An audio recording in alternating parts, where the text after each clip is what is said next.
शुभ मध्याह्न बच्चों। मैं अशोक कुमार देहरी, आपका हिंदी विषय आचार्य। आज की कड़ी में आप सबका स्वागत करता हूं। आज हम कक्षा 11वीं विषय हिंदी वितान भाग 1 के अंतर्गत देखेंगे राजस्थान की रजत बूंदें। आज हम उसके दूसरे कड़ी की ओर चर्चा करेंगे। तो आइए देखते हैं। यह पट्टी वर्षा के जल को गहरे खारे भूजल तक जाकर मिलने से रोकती है, अर्थात धरती के अंदर जो एक खड़िया पट्टी होती है, यह पट्टी वर्षा से जो जल धरती के अंदर जाती है, उस भूजल को रोकने से यह महत्वपूर्ण स्थान निभाती है। ऐसी स्थिति में उस बड़े क्षेत्र में वर्षा पानी भूमि की रेतीली सतह और नीचे चल रही पथरीली पट्टी के बीच अटक कर नमी की तरह फैल जाती है। अर्थात ये जो जल होती है, जो वर्षा से नीचे जाती है और रेतीली भूमि की सतह से नीचे जो पथरीली पट्टी होती है, उस बीच में जाकर के रह जाती है। और फिर जो भी नमी होती है वो निरंतर कई दिनों तक बनी रहती है। तेज पड़ने वाली गर्मी में इस नमी की भाप बनकर उड़ जाने की आशंका उड़ जाती है। जैसे जैसे गर्मी तेज होने लगती है तो यह जो नमी होती है, भाप अर्थात वाष्प बनकर के उड़ जाने की भी एक प्रकार से आशंका बनी रहती है। पर ऐसे क्षेत्रों में प्रकृति की एक और अनोखी उदारता काम करती है। मतलब लेखक का कहना है कि इस प्रकार के जो सूखे क्षेत्र हैं, सूखे क्षेत्र में प्रकृति की और एक अनोखी उदारता अर्थात अजीब उदारता काम करती है। रेत के कण बहुत ही बारीक होते हैं। वे अन्यत्र मिलने वाली मिट्टी के कणों की तरह एक दूसरे से चिपकते नहीं।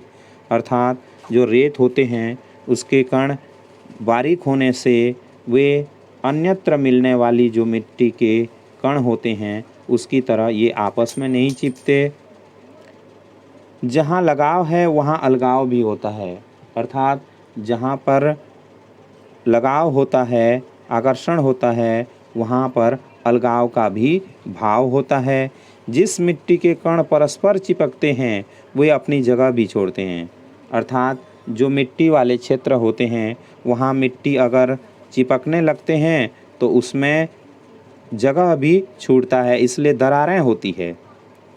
वहाँ कुछ स्थान खाली छूट जाता है। जैसे दोमट या काली मिट्टी के क्षेत्र में, जो कि गुजरात, मध्य प्रदेश, महाराष्ट्र, बिहार आदि में वर्षा बंद होने के बाद धूप निकलने पर मिट्टी के कण चिपकने लगते हैं और धरती में, खेत और आंगन में दरारें पड़ जाती है। क्योंकि मिट्टी आपस में चिपकते हैं, इसलिए जब गर्मी पड़ती है तो फिर अलगाव भी हो जाते हैं। इस प्रकार से उनमें दरारें पड़ जाती है।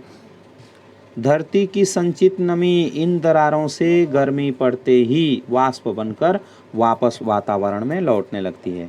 अर्थात धरती के अंदर जो नमी संचित होकर के रहती है, जब दरारें पड़ती है तो जो गर्मी होती है दरारों के माध्यम से अंदर जाती है और अंदर की जो नमी है वाष्प बन जाती है और वातावरण में वापस चली जाती है। पर यहाँ बिखरे रहने में ही संगठन है।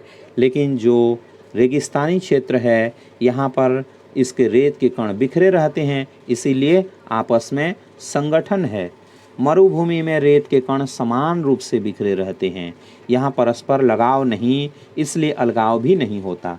यहाँ पर लगाव नहीं है इसलिए अलगाव नहीं होता। अर्थात रेत में कभी दरारें नहीं होती, रेत जम करके होती हैं, इसलिए अंदर की जो नमी है वो बरकरार रहती है। पानी गिरने पर कण थोड़े भारी हो जाते हैं। हाँ, यह बात अलग है कि जैसे जैसे पानी गिरती है तो रेत के जो कण होते हैं वो भारी हो जाते हैं। इससे उनमें थोड़ी सी जगह भी छोड़ने की स्थिति बनती है। इसलिए मरुभूमि में धरती पर दरारें नहीं पड़ती और यही कारण होती है कि जो रेगिस्तानी क्षेत्र होता है वहाँ पर धरती में जो मिट्टी वाले क्षेत्र की तुलना होते हैं दरारें नहीं पड़ती। भीतर समाया वर्षा का जल भीतर ही बना रहता है और भीतर में जो वर्षा का जल समाया हुआ है वो भीतर ज्यों का त्यों बना रहता है।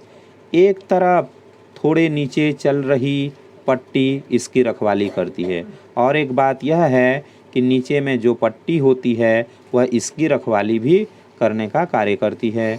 तो दूसरी तरफ ऊपर रेत के असंख्य कणों का कड़ा पहरा बैठा रहता है। धरती के अंदर तो इस प्रकार की क्रिया होती है, और धरती के जो बाहर होती है ऊपर रेत के असंख्य कण होते हैं, वे अपनी कड़ा पहरा बना करके बैठे रहते हैं। इस हिस्से में बरसी बूंद बूंद रेत में समाकर नमी में बदल जाती है। इस हिस्से में जब पानी की बूंदें रेत के अंदर समा जाती है तो नमी में बदल जाती है।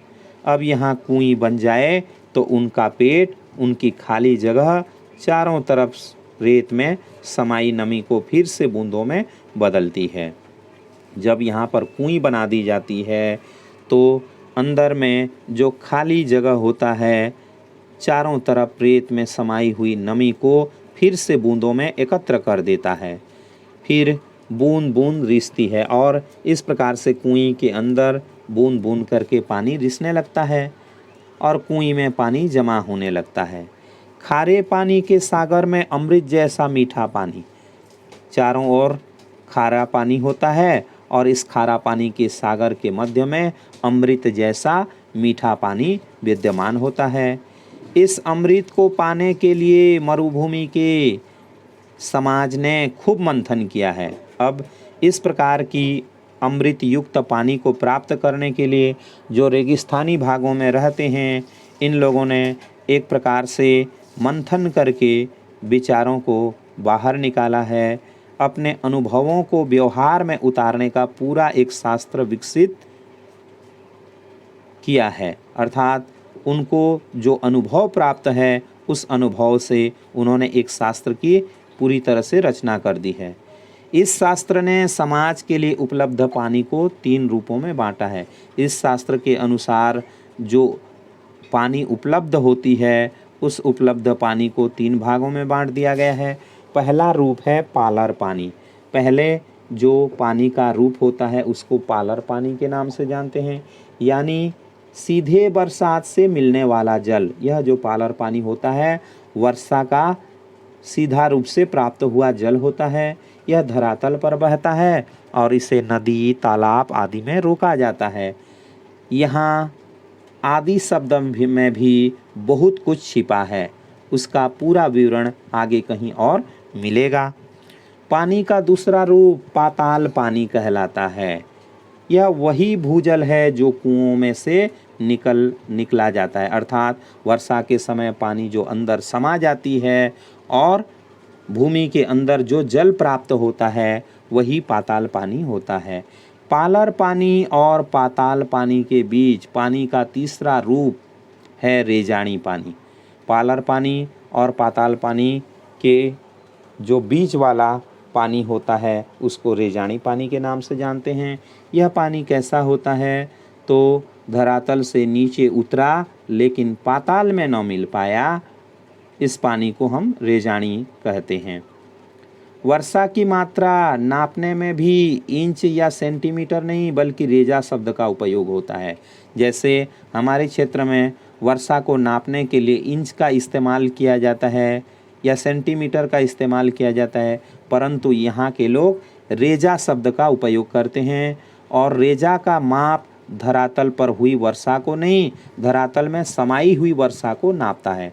अर्थात जो रेगिस्तानी क्षेत्र होता है यहाँ पर पानी गिरने के बाद धरातल के ऊपरी सतह पर रुकती नहीं है, रेत के अंदर समा जाती है। तो ऐसी स्थिति में जो उंगली है, उंगली को अंदर डाला जाएगा और उसकी जो वर्षा का परिमाप है देखा जाएगा। इस प्रकार से यहाँ पर जो मरुभूमि में पानी होती है उसको मापने के लिए इस प्रकार की क्रियाएं अपनाई जाती है कि मरुभूमि में पानी इतना गिरे कि 5 अंगुल भीतर समा जाए तो उस दिन की वर्षा को 5 अंगुल रेजो कहेंगे। रेजानी पानी खड़िया पट्टी के कारण पाताली पानी से अलग बना रहता है। जो रेजानी पानी होती है जिसको मीठा जल भी कहते हैं, यह पाताली पानी से अलग बना रहता है। इसका भी कोई कारण है। ऐसी पट्टी के अभाव में रेजानी पानी धीरे धीरे नीचे जाकर पाताली पानी में मिलकर अपना विशिष्ट रूप खो देता है।